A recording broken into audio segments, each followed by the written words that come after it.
Welcome to Samba Samba. Enjoy the video. You start now, select the text box and confirm each bullet is its own paragraph, because PowerPoint treats paragraphs as animation units.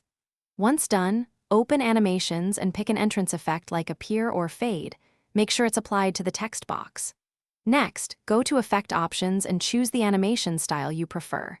You need these basics in place so the next step, sequencing, will operate correctly and give you one-by-one reveals. Now focus on sequencing. Open the animation pane to see each animated paragraph listed. Select the animation, then in the timing group change start to on-click so each bullet waits for your input. Crucially, under Animate Text choose by paragraph or by first-level paragraphs. This tells PowerPoint to treat each line separately.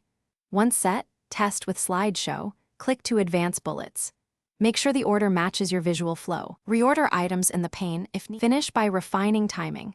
Select each animation and adjust duration for smoothness and delay for staggered pacing. Use the reorder arrows in the animation pane if bullets appear out of sequence. Once done, run the slideshow to confirm one-at-a-time behavior. If bullets still skip or animate together, make sure text is paragraph separated. As a last resort, split each bullet into its own text box. This guarantees independent animations. Troubleshooting tip: reapply the entrance effect after splitting to reset behavior. Thanks for watching. Consider subscribing if we helped you.